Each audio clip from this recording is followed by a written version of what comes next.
सतनाम के धर्म हछागे सगरो जगत माँ, सतनाम के जय जय होगे।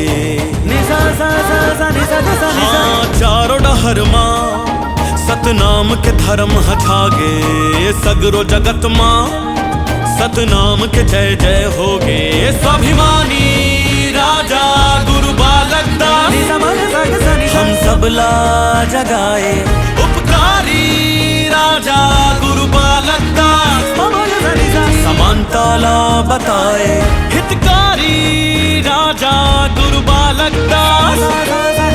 सुन के खरगोट सबके आँखी खुल जाए, सतनामी राजा गुरु बालक दास, स्वाभिमानी राजा गुरु बालक दास।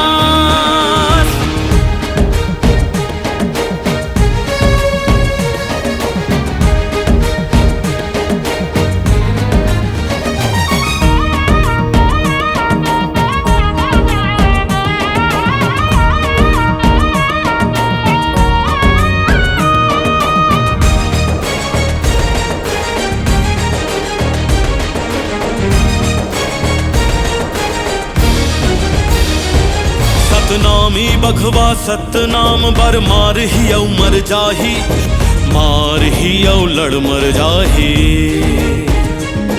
कैसन भी हो जोधाए घर आगू कोनो टिक नहीं पाही, हाँ कोनो टिक नहीं पाही।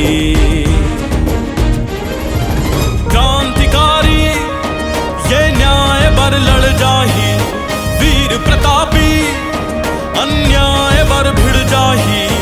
सतनाम के पथ में चले बर सबले ये अगवाही, सतनामी राजा गुरु बालक दास, स्वाभिमानी राजा गुरु बालक दास।